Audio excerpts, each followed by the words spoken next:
Cheguei. Invertemos aí para chamar Sávio. Deixa Sávio chegar. Essa live sobre o Deadpool. É uma live sobre o Deadpool, mas é uma live sobre o social, né? Sobre as organizações da sociedade, sobre os personagens.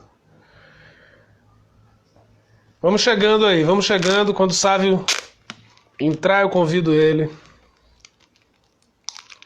Boa noite. Essa live é a live sobre o Deadpool, sobre as liminaridades. Esperar o Sávio entrar aí.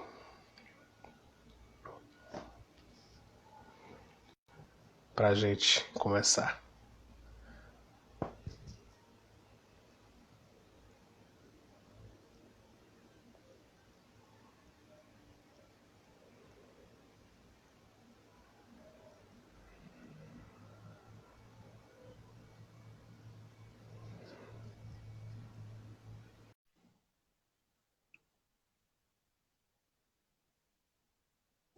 Chamei Sávio aí, tô aguardando ele entrar.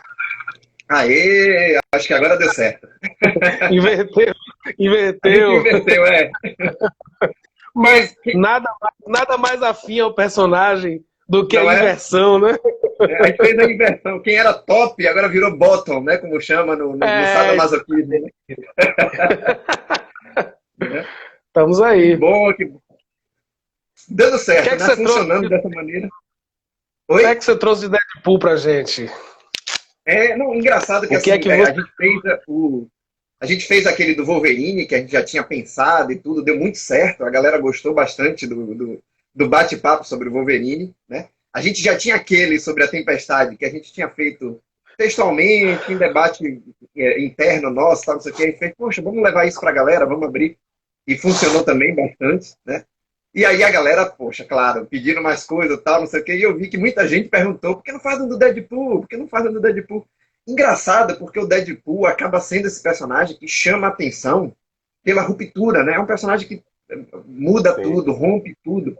E aí eu acho que muita gente conheceu ele, né? Por conta do cinema. Viu os filmes que saíram do personagem e disseram, poxa, o que é que isso tem a ver? Como é que funciona essa coisa? E aí acabaram pedindo, a gente fez, vamos fazer o do Deadpool. E aí funcionou esse trajeto. Carlos, vai ter uma hora que a gente vai acabar falando de tudo quanto é X-Men, viu? A gente vai passar por Sim, esses mutantes todos.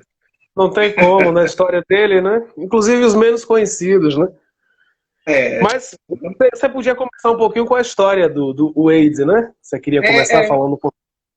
acho que o contexto já prepara todo mundo, né? Primeiro que todo mundo É, conhece ele do cinema. Né? Os dois filmes que saíram dele, se eu não me engano, agora 2018, eu acho. 2016 e 2018, os dois filmes. 2016 e 2018.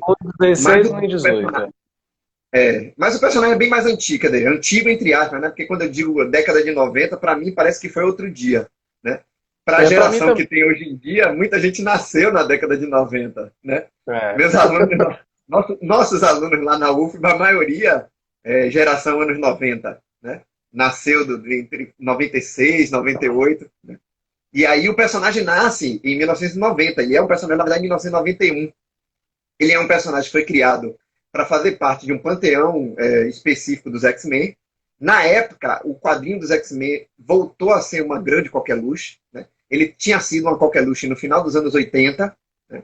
E aí no começo dos anos 90 tem uma queda de vendas, aquela coisa. E aí a editora Marvel diz, não, ó, já que já tem X-Men, vamos fazer X-Force, X-Factor, X-Escambar 4. E aí ele vai expandir o universo, a franquia, né? Até a década de 2000, que é quando tem a compra para fazer os filmes. E aí a própria Marvel diz, não, vamos diminuir a franquia, né, para não fazer uma quantidade muito grande de personagens.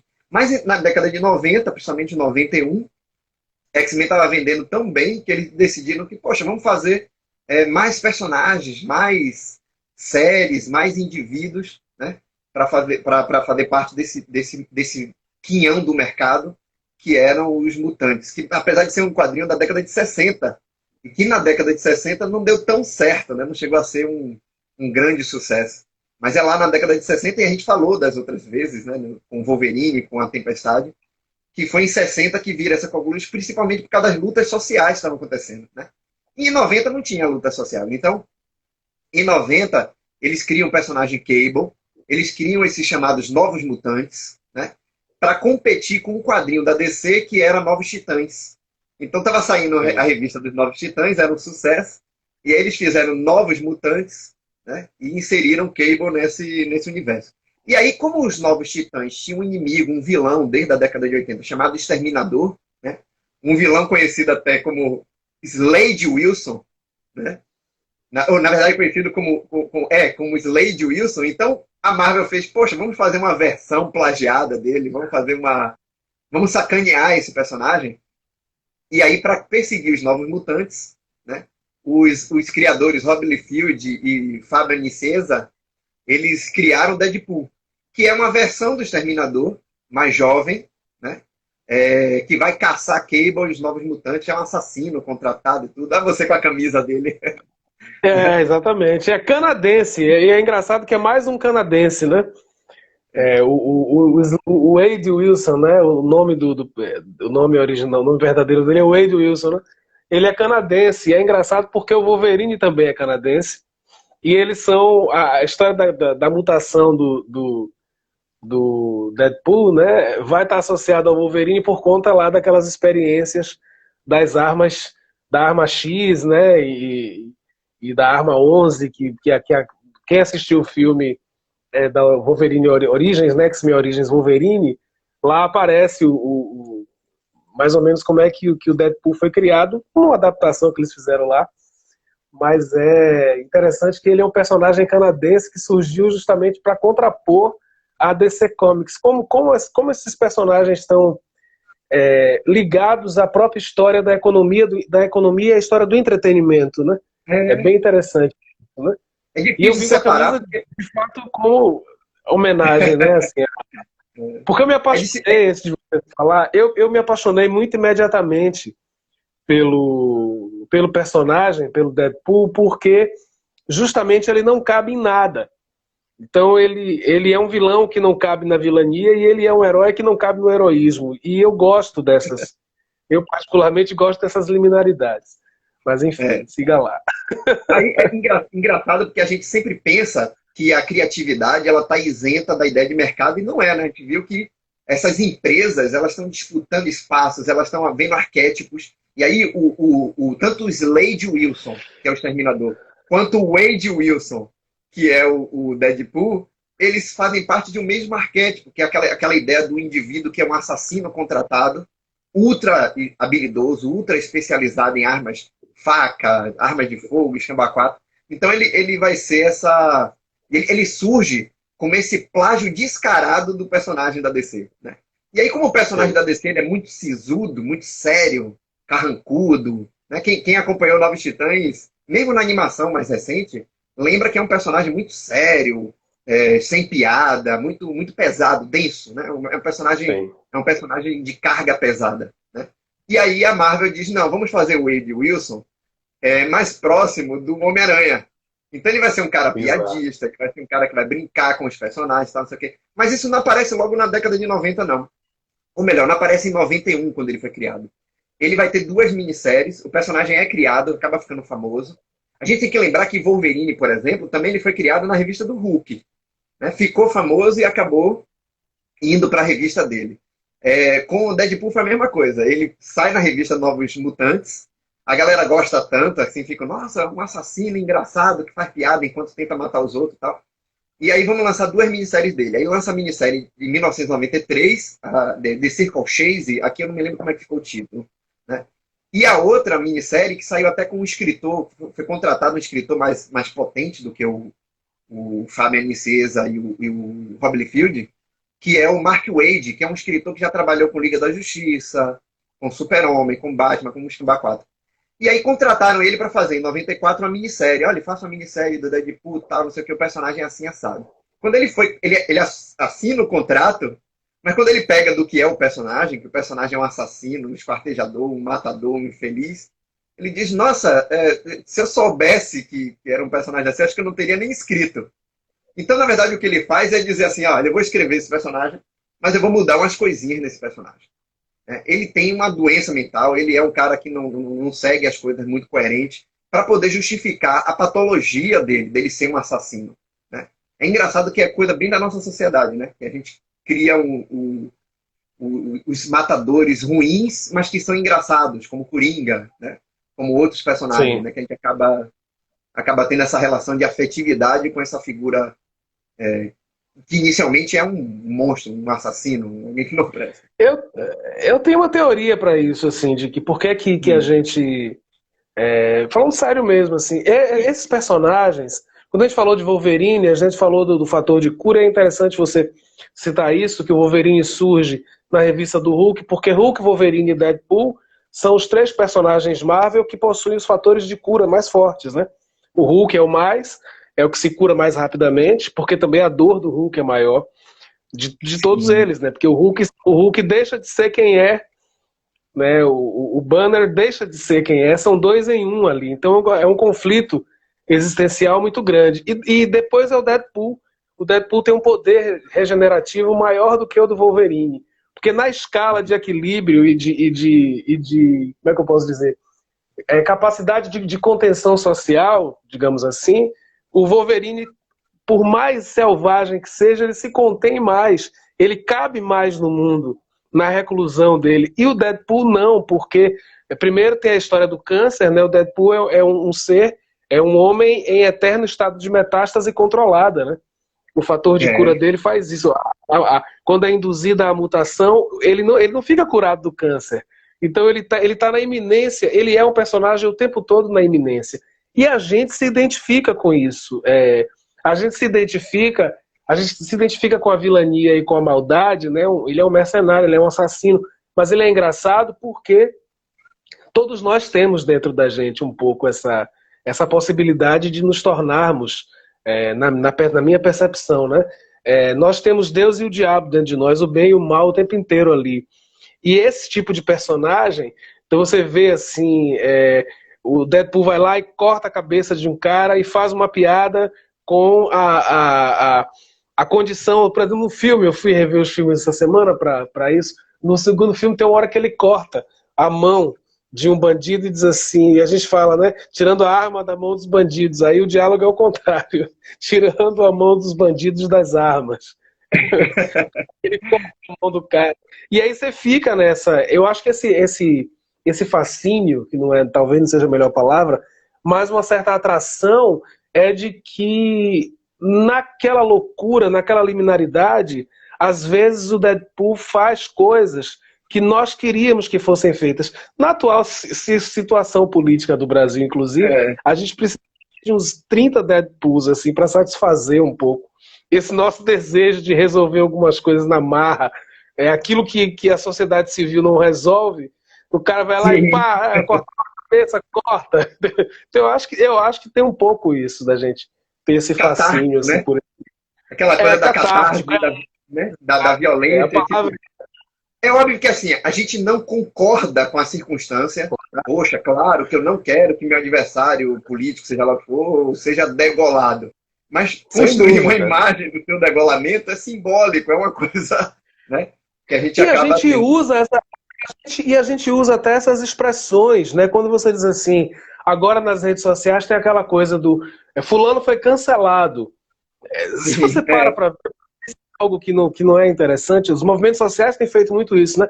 Fulano de tal foi cancelado porque fez uma fala homofóbica, porque fez uma fala racista. Quando a gente fala isso, você vai, por exemplo, para o inglês, quando alguém que é demitido é fired, quer dizer, aquele que foi abatido pelo fogo.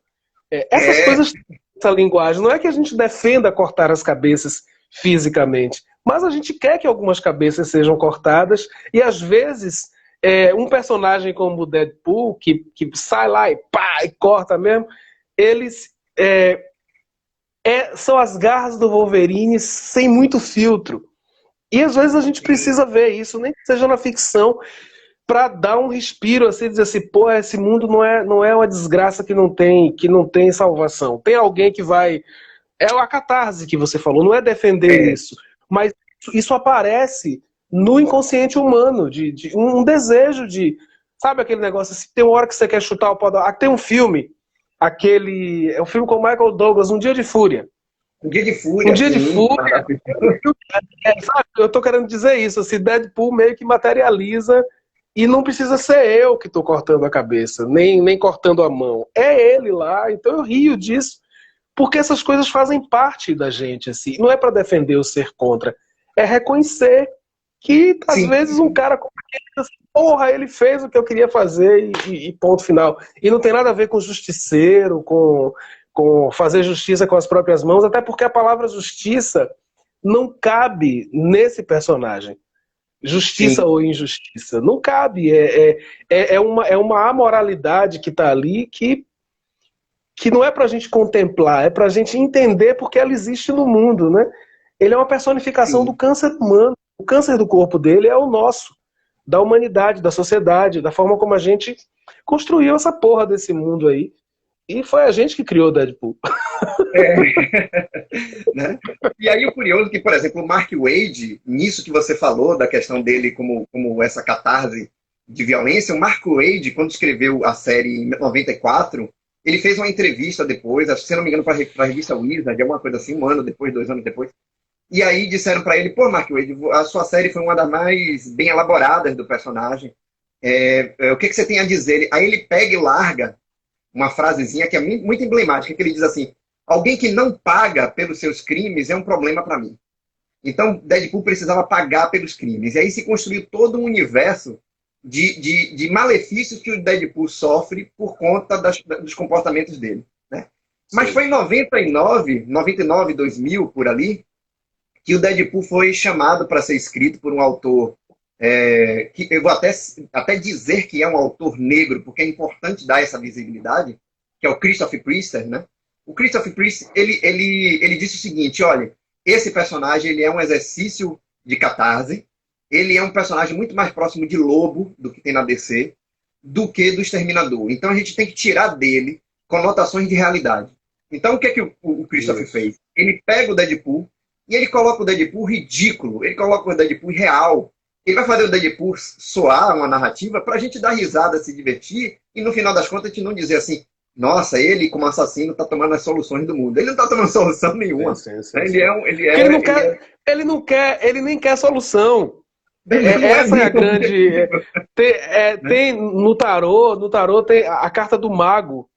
Desculpa, a carta do mago é a primeira. A carta do louco, né, que é a última lá do... O tarô de Marsella. O Deadpool é um pouco louco. Quando o louco aparece no jogo lá do tarô, não tem definição das coisas. As coisas estão entregues às possibilidades. E o Deadpool traz nele um pouco isso. Assim. E isso que você traz é importante, de que quando o roteirista vai lá e diz assim: eu preciso tirar dele o senso de realidade, eu preciso colocar ele no ridículo, porque ele vira o louco, ele vira o bobo da corte, ele vira aquele que aponta que o rei está nu, da forma mais violenta, agressiva, catártica, mas tem essa dimensão aí que eu acho interessante. Assim. Eu sou fã do personagem. O personagem a crítica dele escapa pela pantomima, né? Na maneira que ele faz o ridículo, ali naquele ridículo escondido está a crítica, né? A crítica está ali funcionando escondida. E acho que isso no personagem chama muita atenção, né? Por isso que os filmes encantam Coringa, tanto. Esse novo Coringa agora, é o que você está dizendo, esse novo Coringa agora da DC, do filme, ele traz um pouco isso também, assim, com uma história mais estruturada para dizer: estou devolvendo a vocês. Mas há semelhanças, para mim, pelo menos. Selma até falou aí, podemos chamá-lo de anti-herói? Exatamente, Selma. Acho que ele se configura muito mais nessa categoria de anti-herói, porque ele não tem o modus operandi nem a moralização do herói, mas ele também não tem a objetividade maliciosa do vilão, né? Ele não quer um malefício, ele não quer conquistar algo através do sofrimento alheio, né? Sofrimento alheio, na verdade, é parte do trabalho dele, é ossos do ofício. Ossos do ofício, exato. Tem uma cena que eu acho maravilhosa. Dele também é um cara que um cara que coloca à disposição do mundo cortar um braço, perder as pernas. Essa ideia, esse sofrimento, é interessante falar isso para não chocar também, dizer assim: nossa, eles estão defendendo que o cara saia matando, não é isso. O que é a questão é a seguinte, como você falou bem agora aí para mim também, o sofrimento faz parte dos ossos do ofício, inclusive nele. Porque, eu preciso cortar um braço, o colosso está me segurando e eu quero ir embora. Então eu corto o braço, porque vai crescer de novo. Mas aquilo ali aquele sofrimento foi necessário em si mesmo, né? Então assim, se jogar no abismo, no abismo de uma existência que é escrota mesmo. O mundo é que é escroto. Ele está dizendo assim, ele só está colocando assim, olha, eu tenho um papel nesse negócio que é o seguinte, eu tenho que resolver questões pontuais e questões que não são minhas. Ainda tem isso que é muito interessante, porque como ele é um mercenário, essas questões não são dele. Essas questões são de outros, ele é um instrumento, né? E quantos de nós, na nossa vida cotidiana, utilizamos de coisas, e é bom que não, mas muitas vezes também nós utilizamos de pessoas como instrumentos, e a gente não reflete sobre isso, e a gente entrega essa responsabilidade, assim, não, mas não fui eu que foi lá, entendeu? Isso não é comigo, foi fulano que fez isso, entende? Então, como todos os personagens da Marvel, para mim, ele chama muito a atenção para doenças que são nossas, da sociedade ocidental. E paciência, a gente tem que lidar com isso e fazer live para discutir essas coisas. É verdade. E é curioso porque assim, é um personagem que já tem uma quantidade de tempo, ele foi construído com o tempo, ele não nasce com essas características, elas são inseridas pelos seus autores, e talvez uma das características mais emblemáticas que é inserida por esses autores e que marca o personagem, né, e que deixa o personagem até mais interessante, inclusive dá a ele essa conotação de fantasia e tira dele qualquer proximidade com a realidade, é a ideia da quarta parede, né? A gente até conversou disso, né? A gente viu, poxa, a quarta parede é justamente o momento em que o personagem mostra para o seu leitor que ele não é real, que ele é uma fantasia lúdica, ele é um entretenimento, né? E que ele vai ter ali dentro daquele modus operandi violento, agressivo, engraçado, críticas inseridas. Então, a quarta parede, ela surge até antes do Christopher Priest. Ela surge por um autor do Deadpool chamado Joe Kelly. Joe Kelly, em 1997, ele viu que a série estava com uma quantidade muito grande de violência, muito grande de assassinato, morticínio. O personagem é um assassino contratado, ele é um mercenário, né, para isso. Então ele disse, olha, eu vou tirar toda a seriedade. Foi até antes do Christopher, em 97. E aí o Christopher,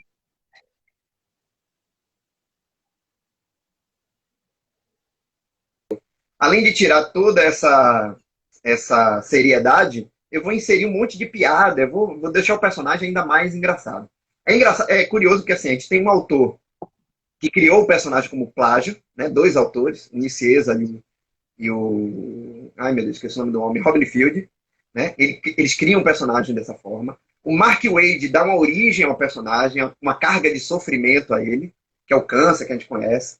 O Joe Kelly coloca o personagem no sense, do tipo, tirar dele qualquer prisma com a realidade. O Christopher Priest deixa ele mais piadista, já que ele não é real. Então vamos brincar com todas as questões da sociedade. E aí tem uma autora, que é uma das que participou da construção do Deadpool, ninguém nem lembra dela, é muito curioso. Eu citei ela no meu livro da Mulher Maravilha, porque ela escreveu também Mulher Maravilha, né? Que é uma autora chamada Gail Simon. A Simone, ela cria no Deadpool uma coisinha chamada as caixinhas amarelas. Toda vez que o Deadpool está conversando com os personagens, ele tem uma caixa amarela de diálogo que é feita para o leitor, não é para os personagens. Então é como se ele dissesse assim, Wolverine, você está nessa base? Tal, tô. Aí ele vai e bota uma caixa amarela dizendo, nossa, Wolverine é um tesão. Ele está falando com o leitor, ele não está falando com o Wolverine. Então é muito curioso a gente ter uma mulher que inseriu esse detalhe, né? Acaba sendo que o Christopher Priest, a Gail Simon e Joe Kelly, eles dão uma basezinha para o que é a quarta parede, né? Que a gente conhece do teatro, né? Fale da quarta parede aí, para ver se o povo... Porque às vezes a gente tem que ser didático. O pessoal diz assim, nossa, adoro vocês porque vocês são didáticos. Né? Então... Não, o lance da quarta parede o lance da quarta parede é quebrar, porque a gente faz um acordo, né? Quando a gente assiste um filme, quando a gente lê um livro, Quando a gente assiste algo que foi produzido como espetáculo, como obra de arte, a gente cria um acordo, né? Um acordo de convencimento. Então, é esse acordo que faz com que a gente chegue no final do filme de ação torcendo para o herói não morrer. Porque você acredita naquilo ali, faz parte do processo mesmo da encenação, e é uma coisa que vem desde o teatro grego, né? O teatro grego usava isso com as vozes ex machina, né?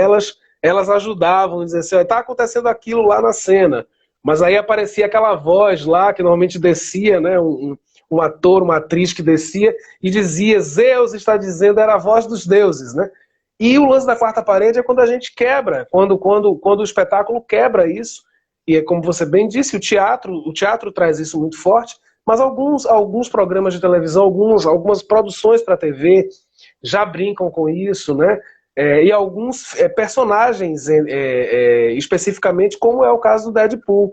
E o lance de quebrar a quarta parede é bem o sentido transgressor, completa esse sentido de transgressão do personagem para dizer assim, olha, tudo que está acontecendo, vocês sabem que tudo que está acontecendo aqui não é exatamente a realidade, não é a realidade sincrônica que a gente está vivendo aqui.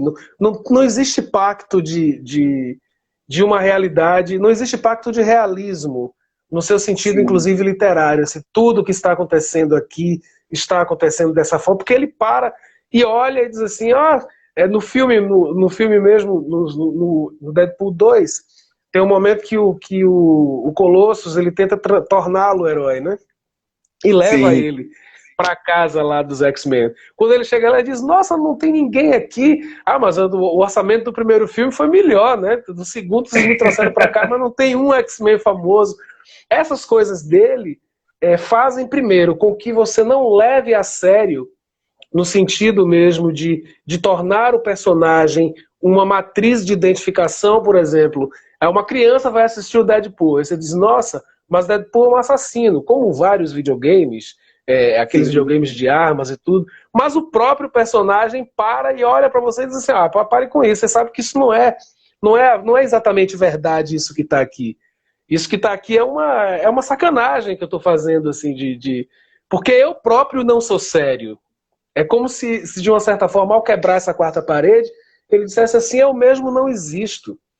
Então, assim, eu sou uma abstração, eu sou uma coisa que não se sustentaria. Ele renova o contrato que o personagem fictício tem com nós leitores, nós consumidores, exatamente. Nós telespectadores. Isso. Ele cria, primeiro, que na ficção, tem uma coisa maravilhosa na ficção, e a história tem essa muita coisa próxima da ficção, é de que a gente tem que construir esse acordo, né, como você falou, com a narrativa. A gente faz o acordo com a narrativa. O Carlos, que entrou aí agora, Carlos Júnior, que é pesquisador que trabalha com escravidão e tudo, né? O João José Reis, que é nosso profissional também na área de escravidão. A gente lembra que toda vez que eles fazem narrativas de biografia de pessoas escravizadas no período lá da história colonial brasileira, imperial e por aí vai, a gente vai vivenciar aqueles detalhes. A narrativa ganha a gente vai acompanhar a narrativa. A gente sabe que aquelas narrativas elas têm elementos de verdade e a gente sabe também que há uma pitadinha de criatividade do historiador, de conseguir fazer a leitura dos objetos e dos elementos, das fontes, e construir a narrativa. Na ficção, tem uma coisa maravilhosa na ficção, que na ficção o autor não tem essa responsabilidade. Ele não tem que ser responsável por uma veracidade, né? A verdade, ela é algo esmiuçada, quer dizer, é algo que ele pode alterar ao bel prazer. A ficção tem uma coisa maravilhosa que é o seguinte, ela precisa ser verossimilhante. Então ela precisa pegar a nossa realidade social, política, seja lá o que for, e fazer reconhecível essa realidade. Pensando essa realidade através da criatividade. E aí, quando você tem um personagem fictício, que a gente já sabe que é fictício, Super-Homem, Batman, Companhia Limitada, Capitão América, a gente sabe que são personagens fictícios, eles estão atuando para assimilar essa realidade, né? Mas a gente faz aquele acordo não expressado, não dito, né? De que a gente vai acreditar que aquele momento ali ele é uma verdade, né? Mesmo sendo uma ficção, e aquele momento ele vai atuar para a gente como verdade. Com Deadpool, isso se quebra, porque se eu não estou mais atuando como verdade, eu estou tendo que fazer um outro acordo com o meu leitor, né? O meu telespectador tem que ter outra acordo. A pessoa que está acompanhando aquela narrativa agora, ela sabe que a narrativa é mentira, como todas as outras ela sabe que não são verdade. Mas além de saber que não é verdade, ela sabe que aquela narrativa agora ela tem uma outra função, que é a função de fazer uma alegoria, uma caricatura da realidade. Né? A caricatura da realidade é isso. A gente sabe, por exemplo, que quando um artista pinta Bolsonaro, pegando aquele símbolo da Cruz Vermelha e fazendo o símbolo nazista, ele não está dizendo que Bolsonaro pegou uma tinta e fez aquele símbolo. Ele está dizendo que, dentro do discurso autoritário, reacionário da personagem política, né, a caricatura vai fazer um exagero daquela realidade. Então, Deadpool é esse exagero. O mais curioso é que, quando eu fui pesquisar mulheres e quadrinhos, né, e é uma coisa que eu tive que tirar do meu livro, a Mary fez assim, não coloque isso no livro, porque aí já é outra personagem. A personagem que eu encontrei, uma das primeiras que fez isso, foi a Mulher Hulk. A Mulher Hulk, nos quadrinhos dela dos anos 80, principalmente os quadrinhos escritos pelo John Byrne, né, ela vai quebrar a quarta parede. Vai ter momentos do quadrinho que ela vai... O John Byrne bota um vilão, ela olha assim para o leitor e diz assim, é sério que eu vou enfrentar um homem-sapo? Com tantos vilões que os outros heróis enfrentam, eu vou enfrentar um homem-sapo? Porra, Byrne, né? E ela fazia ainda outras coisas do tipo assim, na época que quem lia quadrinho na década de 80, e aí, Carlos, você vai lembrar junto comigo, nos quadrinhos da editora Abril, vinha a propaganda daqueles cursos à distância, cursos de tele, não sei o que, à distância. Instituto Universal. Instituto Universal. Então vinha a propaganda do Instituto Universal. A Mulher Hulk, na hora da história dela lá, que ela ia dar um soco no personagem, ela dizia, gente, deixa eu parar aqui um pouquinho, porque vai vir a propaganda agora do Instituto Universal. Depois da propaganda a gente continua. E aí quando você passava, vinha a propaganda, e depois da propaganda a personagem continuava a ação. Quer dizer, é a quebra dessa quarta parede para dizer para o telespectador, para o participante ali, que agora ele não é mais passivo da narrativa. Ele é ativo. Sim. Ele brinca junto com a narrativa. Ele é um personagem junto dali, né? Então a Mulher Hulk acabou sendo uma pesquisa. Eu fiz a pesquisa, apresentei até o trabalho sobre ela. Mas aí quando eu pensei no Deadpool, eu fiz, tem que pegar o mesmo formato analítico. Aí a gente vai dar agora de pesquisadores, né? Formato analítico. Tem algumas. Rafa faz uma. Luiz está falando pra gente quebrar a quarta parede com os comentários. Deixa eu lhe falar. Eu tenho medo de ficar mexendo muito aqui, porque eu tenho medo de cair, fazer a live cair. Gente, eu apertar alguma, que já aconteceu comigo isso. Eu faço até o pedido agora, a gente perdoa tanto eu quanto o Carlos, porque toda vez que a gente está fazendo essas lives e tudo, a gente vê, às vezes, um ou outro comentário, mas a gente não para por causa do outro colega que está falando. O Carlos está falando, eu vejo comentário, eu não falo nada, né? E às vezes o que vocês colocam aqui, a gente puxa já já traz para dentro da discussão. Mas então, Rafa faz uma pergunta sobre a dor aqui. Foi uma pergunta que eu vi aqui. Se a dor, então, tornou ele rude, né? Se a dor é responsável por essa... Sem dúvida nenhuma. Eu penso que o filme, inclusive, nas adaptações que o cinema fez, centra muito nisso, né? A dor do câncer e no segundo filme a dor da perda da mulher, que a mulher dele morre, né? E ele fica o tempo todo no filme, essa luta dele para... o segundo filme, quem não viu, o segundo filme começa ele morrendo, né? Ele deita em cima de um monte de vários tanques de óleo e se explode para ver se morre, né? Porque ele queria fugir daquela dor. Então, sem dúvida nenhuma, e aí a gente retoma um pouco lá essa primeira live nossa que foi de Wolverine, como a dor produziu a personalidade de Wolverine e produz constantemente, né? Porque aquela lembra que a gente brincou com ele, toda vez que as garras saem, ele sente muita dor, quando ele se corta, ele sente muita dor, quando ele cicatriza, ele sente muita dor. Isso vale para o Deadpool, como vale para o Hulk também. O Hulk também é um pouco isso. Principalmente pós-década de 60, eles ganharam esses elementos de sofrimento e dor, né? A gente tem Batman lá em 1939, mas a força de personagens sofrerem e seguirem com esse sofrimento é muito mais do pós-60. E é uma coisa bem muito mais da Marvel do que da DC. Né? Não que a DC não tenha seus sofredores, né? Mas a Marvel pesa muito nisso, de que os personagens tenham essa carga de sofrimento, que montem o que eles são. Né? E o sofrimento, na E verdade... eu posso lhe dizer uma coisa, Não. desse sofrimento que entre DC e Marvel, eu acho curioso que a Marvel, o Batman é sofrimento eterno, é exatamente isso. Lock Eggs. O Batman é um sofrimento eterno. Tem uma coisa só que eu vejo como diferença, é que a DC Comics, ela se estruturou, com o tempo ela foi mudando, mas os personagens emblemáticos, Batman, Superman, são personagens que definem de maneira muito clara bem e mal. Então, assim, o Sim. Batman é aquilo porque o mal se abateu sobre ele. O Superman, ele é o paladino do bem em todos os sentidos, ele é o ser mais forte do universo, mas ele não mata, porque ele respeita a vida. E esses dados éticos e morais da DC Comics você tem menos na Marvel. A Marvel já bota uma vírgula, diz assim, bom, mas tá certo. E aí o Deadpool é uma vírgula disso, você não acha, não? Diz assim, O bom, tá Deadpool certo. Tem bem e o mal, assim, mas e entre esses dois aí, como é que entra isso?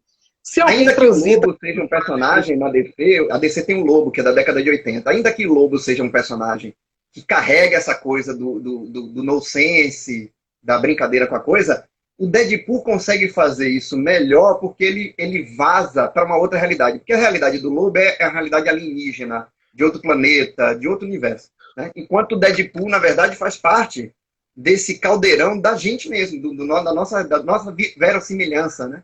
O Carlos falou alguma coisa, eu não consegui ver. Foi o quê?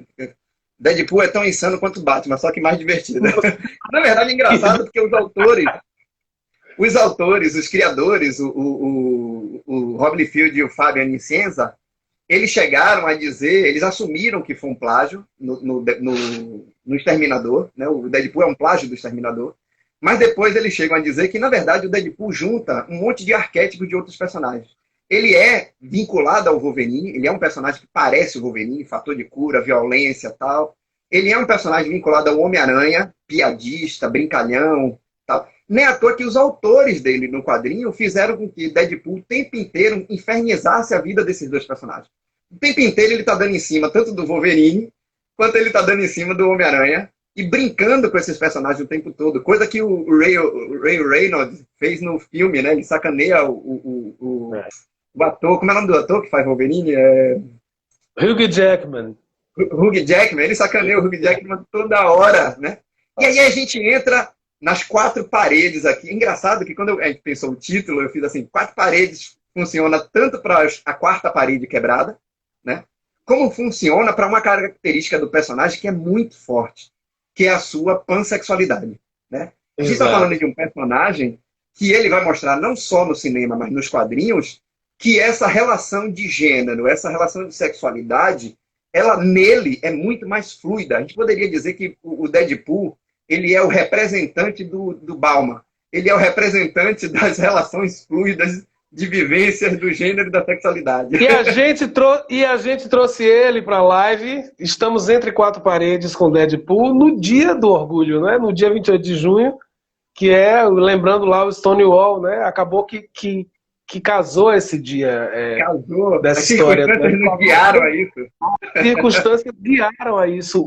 O improvável ícone da LGBTQI+, Deadpool, né? Interessante isso. Por isso que essa brincadeira, muita gente ficou brincando com a história do quatro paredes, mas é isso, porque ele traz essa... E o filme explora muito isso, né? Os temas do filme, como é? A cantora Mariah Carey, né? Que um dos temas me parece que é dela, e ele na abertura do filme, e levanta a bunda e bota assim... Ele já avança num território limítrofe também nessa história da pansexualidade, como você trouxe aí, né? E ela começa no quadrinho. Engraçado que ela começa, o Eduardo até falou aqui que ele transa até com a árvore. O engraçado é que nos quadrinhos isso começa, ele perde esse limítrofe dentro do espaço dos quadrinhos e vai acabar isso aparecendo nos filmes. Nos filmes aparece isso. Claro que os filmes aparecem muito menos do que o que é tratado no quadrinho. No quadrinho aparece com muito Sim. mais liberdade. E a gente sabe por quê, né? Não é um espaço de narrativa mais amplo, que permite a liberdade. O filme é mais seguro para um público também, né? Pensa o público de forma mais abrangente. Mas o curioso, isso com a pansexualidade dele, é que ela começa lá com Mark Waid, ela começa com Christopher Priest, como se fosse uma piada. Ela começa como se fosse um jogo, uma brincadeira para sacanear os outros personagens. E aí os próprios autores resolvem dizer, gente, vamos deixar isso ser parte do personagem, não ser uma piada. Vamos deixar isso ser dele, ele ser mesmo pansexual. E aí, quando eles começam a manter isso no personagem, é o Lucas falando da Morena Baccarin, que aparece no filme, e que é o par romântico dele, e assim, ele está numa... Olha que é curioso, quando eu fiz um curso de sexualidade, um dos professores falou uma coisa que eu achei maravilhosa, que ele diz assim, gente, quando a gente tratar de sexualidade, nunca diga que você é tal sexualidade. Sempre pense que você está tal sexualidade. Porque a sua vida é muito mais ampla do que aquela definição que você tem do que é ou não ser isso ou aquilo. Então, é curioso, porque quando os personagens, ou como os autores começaram a fazer isso com Deadpool nos quadrinhos, os fãs de Deadpool, em sua maioria branco, hétero, branco, cis, e o que é que você queira colocar aí, apaixonados pela violência no personagem, começaram a se sentir meio que incomodados. E aí começaram a perguntar para os autores, vem cá, ele é... Engraçado que a pergunta geralmente nunca é se ele é pan, ou se ele é bi, ou nada desse gênero. Né? É legal a gente falar isso até nesse dia de hoje, porque as pessoas constroem até um binarismo em cima das vivências sexuais, como se a pessoa tivesse que ser hétero ou homo. E acabou. E aí, ou você é uma coisa ou outra. Né? O bi seria como se fosse alguém indeciso, e o pan seria alguém com doença mental. Então, né? Então o que acontece é que os fãs foram perguntar. E aí o Rob Liefeld, que era o escritor mais antigo, disse que não. O personagem é doidão, ele é isso mesmo. O Faber Nicieza, que é também um dos criadores do personagem, disse: ele sofre de doença mental, então ele pode ser uma coisa ou outra. Esse tipo de resposta é até perigosa, porque transforma essa relação de fluidez sexual como se fosse doença. Né? É heteronormativo mesmo, né? Torna que eu só admito a pansexualidade dele se eu admito que ele é louco e só alguém louco pode ser pansexual. A Rafa colocou aqui o cara que casou com a morte. Pois é, ele casou com a morte. Ele se apaixonou pela morte, né? A personagem é a morte do Marvel, né? Então, sem dúvida nenhuma. E foi punido por Thanos, né? Com a imortalidade por causa disso.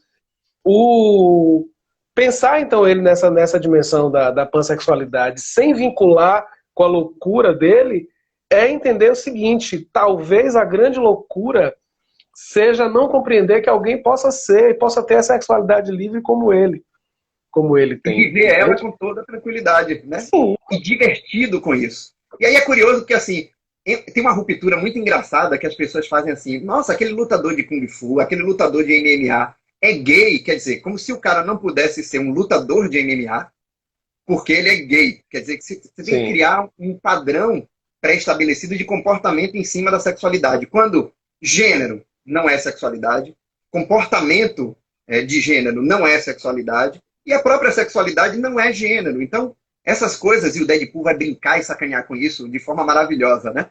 Quando ele tá ali, vai reconhecer como é o nome do personagem? Colossus. E aí ele pega no pênis do Colosso e reconhece o Colosso pelo tamanho do pênis. Quando ele vai dar em cima do Wolverine, quando ele dá em cima do Homem-Aranha. Então, essas vivências mostram que isso não faz ele um personagem mais ou menos violento. Não faz ele mais ou menos habilidoso enquanto matador. Ele é um grande matador, mesmo sendo pansexual, como alguns poderiam imaginar. E a ideia de que o fã constrói uma relação quase que como um filtro do personagem. Eu acho curioso, porque como é que a gente pode ter, num mundo como o nosso hoje em dia, gente que se diga conservadora, gente que se diga reacionária, né, vestindo e lendo X-Men. Né?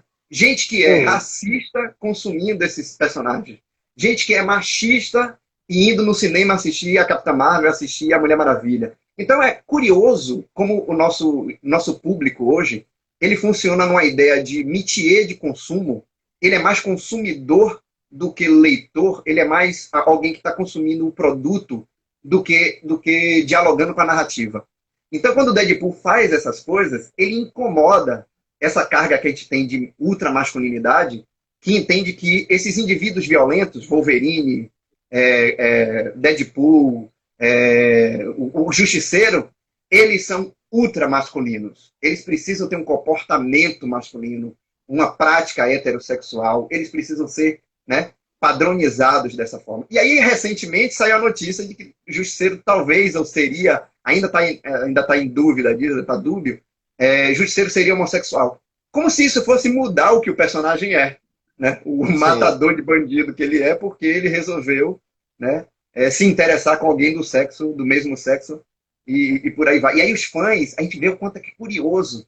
A gente tem um métier de consumo que é esse, que ao mesmo tempo que deveria dialogar com a narrativa, é o que não dialoga com a narrativa e critica ela, né? Então, isso que você falou agora, né? Esses personagens que vão surgindo, aí já pensando nos anos 2010 para cá, que você tem um fortalecimento dos movimentos identitários e de respeito, né? O movimento trans que cresceu tanto, o próprio movimento gay, os movimentos de afirmação homossexual, nesses personagens, isso quebra com uma outra coisa que é, além da vinculação entre gênero e sexualidade e comportamento, que é uma coisa que você trouxe aí, isso quebra com o seguinte, com uma ideia de que a força associada ao masculino e associada à heterossexualidade, elas não existem. Força, violência, capacidade de transformação a partir da guerra, na homossexualidade e no universo trans. O filme Bacurau, nesse sentido, é muito feliz, né? Além de todas as coisas, eu sou absolutamente fã, eu acho um filme genial, mas o grande herói do filme, o herói que subverte a zorra toda, é uma personagem trans, né? Que é a pessoa... Esqueci o nome do ator, gente, maravilhoso. Se alguém lembrar aí, me diga, por favor. Vamos quebrar a quarta parede. Logo alguém fala aí o nome do ator. Alguém diz o nome do ator aí. Na verdade, Rafa me corrigiu ali, não é Mariah Carey, né? É Celine Dion. O tema do filme é Celine Dion. Que já é uma brincadeira louca, porque nunca você vai imaginar que um personagem que é violento, matador, mercenário, ele vai ter como tema... O personagem é Lunga, a Thelma tá falando Lunga. Lunga, quero me lembrar o nome do ator, não lembro, se alguém lembrar aí me diga. Mas o que eu quero dizer é o seguinte... Olha o Arley aí, Silvério, valeu, Arley. Valeu, Arley. Veja, e é interessante, Bacurau também pega pelo aspecto da violência como subversão. Mas aí, em Bacurau, uma violência que subverte uma porra de um poder que estava pisando nas pessoas. O Deadpool não vai por aí porque ele não tem esse filtro da moralidade, do que é certo ou errado. O filme leva um pouco para esse lugar, porque tem um momento, sobretudo o segundo, que ele vai defender o menino, né? Tem um personagem que é um mutante, que é uma criança, e essa criança ela vai para um reformatório, que é um reformatório onde várias crianças são abusadas do ponto de vista da sexualidade e abusadas nas suas existências mesmo como mutantes. E tem uma hora que ele vira o defensor do menino por justiça. Então cabe a ética de um personagem como Deadpool, cabe ética. Silvério Pereira, o ator, né? Obrigado, Selma. Obrigado, Arley, também. Tem um outro momento do filme, acho que é no segundo filme também, que eu gosto bastante, que eu acho divertido. Não, no primeiro filme, ele tá matando os caras, tá, não sei o quê. E aí tem uma mulher, aparece uma mulher, uma assassina que ele vai enfrentar. E aí ele luta com a mulher, joga a mulher no chão, e aí ele pega a arma para matar a mulher, como ele matou todos os outros personagens masculinos. E aí ele pega e diz assim, nossa, e agora? Será que se eu matar ela eu vou ser machista? Ou será que se eu não matar ela, já que eu matei todos os outros homens, eu serei machista? Estou confuso. Quer dizer, ele faz, na verdade, independente de que soluções teríamos para qualquer uma dessas crises moralizantes, políticas, o Deadpool nos coloca nelas. Nos faz pensar essa circunstância. Né? E eu acho que serve não só para esse debate nosso está maravilhoso, está ótimo, né? Ele vai chegar ao fim daqui a pouco, mas acho que para esse debate se amplia uma imensidão. A gente poderia assistir Deadpool e achar um monte de outras coisas maravilhosas que tem na própria narrativa, né? Justamente porque a narrativa ela não tem uma pretensão de seguir uma realidade, fingir uma realidade. Né? Ela, na verdade, tem justamente essa postura de crítica social, de deboche com a realidade, de caricatura com o real. Né? num momento tão crítico que a gente está passando, de binarismos, né, de posições, e a Deadpool vem para jogar merda no ventilador deliciosamente. Quando eu falei lá no início de que ele acaba sendo um personagem que você olha e diz assim, eu precisava de um cara como esse para resolver coisas, não tem o sentido, Deadpool não é um capataz. É interessante se colocar isso. Ele não serviria para ser um capataz, né? Em tempos tão bicudos no Brasil que a gente tem se deparado com tantas coisas, com tantas atitudes de capatazes, né, na vida política brasileira ao longo de alguns anos, ele não seria um capataz, porque ele não estaria, sendo um mercenário, ao mesmo tempo ele não estaria a serviço de um projeto ideológico de extermínio. Porque em algum momento a própria quebra de quarta parede dele ia propiciar um questionamento. Diz assim, mas pô, por que eu tenho que fazer isso mesmo?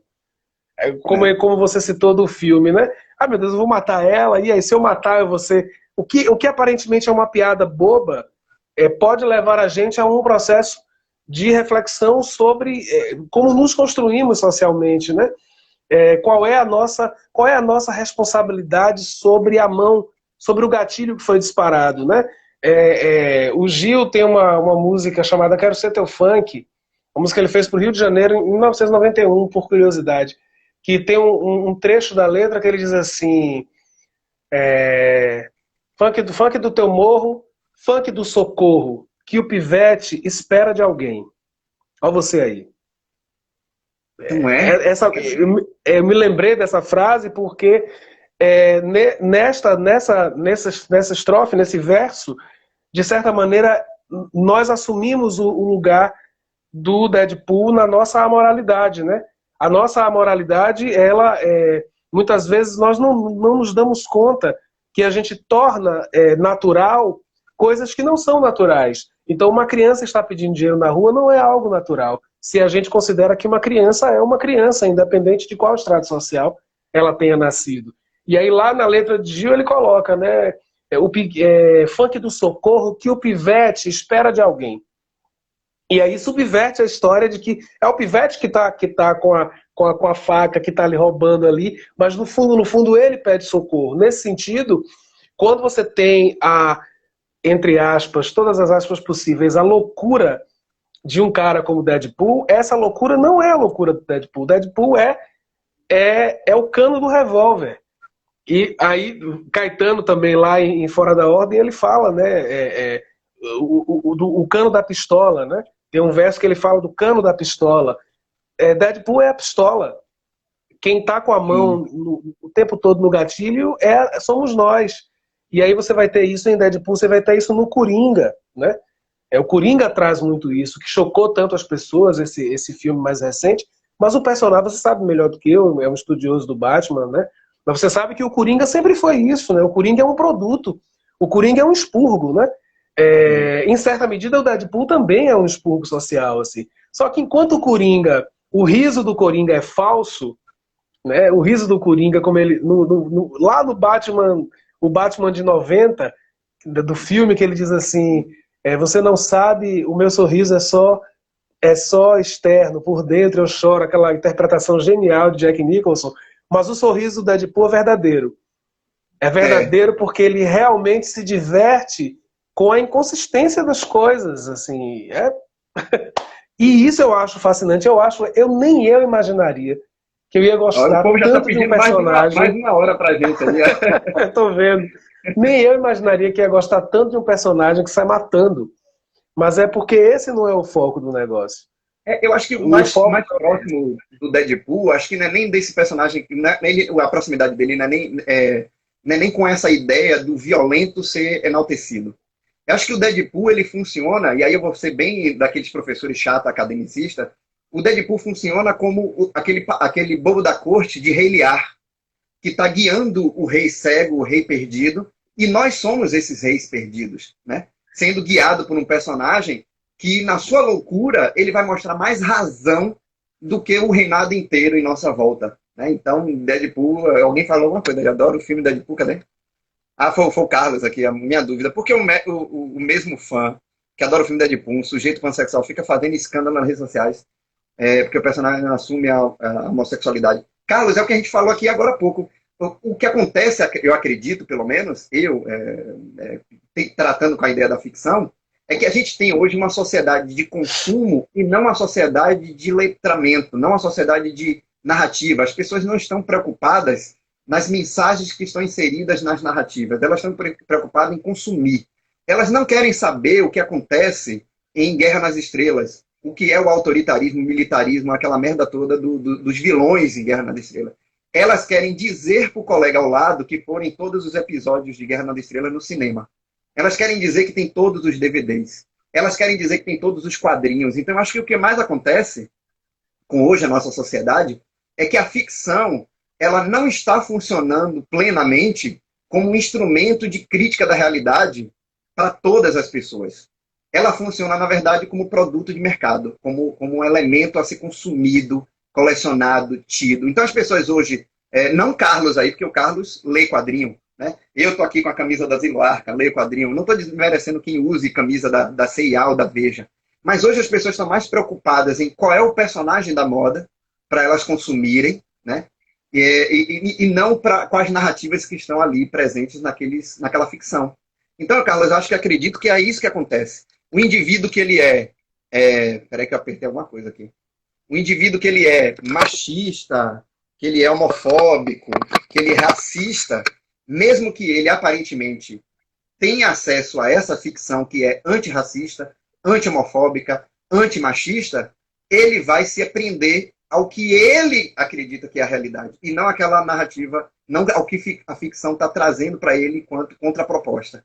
Então, eu acho que é isso. O grande problema de um quadrinho, se a gente pega qualquer quadrinho, o grande problema de um quadrinho é que ele, ao mesmo tempo, ele é narrativa, crítica da realidade, mas ele é produto também, consumível, capitalista. Então, as pessoas, às vezes, escolhem o produto para se vangloriar com os outros, né, do que a narrativa, que vai trazer uma crítica. E aí, a gente que lê quadrinho, a gente sabe que essas críticas a tudo isso que o pessoal diz que é mimimi dos quadrinhos de hoje em dia, a gente já conhecia na nossa infância. A gente já tinha isso no nosso espaço de infância. Eu já tinha leituras, como o quadrinho dos X-Men, eu já tinha leitura sobre perseguição racial ali, né? Ainda que os caras hoje queiram vestir a camisa do Wolverine, fazer cosplay de personagem do mutante da Marvel, e ao mesmo tempo se dizer conservador, né? Mas isso complementando só isso, que o Carlos pergunta que você, né, respondeu aí com essa tão brilhantemente, você encontra isso na música também, assim. Vou tocar numa ferida grande aqui, mas é importante falar. Quantos roqueiros são absolutamente racistas e machistas? Quanta gente que curte, adora MPB, compra os discos de Chico Buarque, Gilberto Gil, Caetano Veloso, caga para as letras, para o que está sendo dito ali. Quantas pessoas participam, inclusive, de militâncias sociais, militantes negros que são homofóbicos, militantes gays que são racistas. Essas contradições, elas fazem parte. Nesse sentido, mais uma vez, um cara, já tornando ele um arquétipo vivo mesmo, como Deadpool, ele faz muito sentido, porque ele olha como se ele olhasse pra gente e dissesse assim, para com essa hipocrisia de ficar nessa de assim, eu vou dar pro Colosso mesmo, depois eu vou comer a mulher quando eu chegar em casa, e ao mesmo tempo assim, eu corto mão de bandido mesmo, mas eu sou capaz de cortar também a mão de quem mandou cortar a mão do bandido. Porque no final das contas, esse parâmetro de realidade, ele acaba sendo uma imposição que não é o Deadpool que vai resolver. E quando ele quebra a quarta parede, é como se ele dissesse assim, ó, tá na sua mão. A decisão é sua.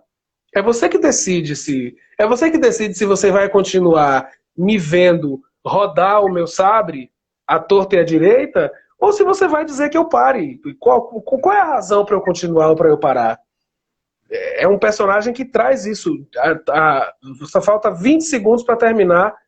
Então vamos fechar aqui. Salve aí, despedir, mas vamos salvar. Vou salvar. Gente, brigadão por ter participado com a gente. Eu espero que vocês tenham gostado. Deixa eu lançar logo aqui para você. Vamos fazer Oi? a próxima do Batman? Vamos fazer a próxima do Batman? Vamos fazer do Batman? Vamos sim. Combinado, Então então. até a próxima.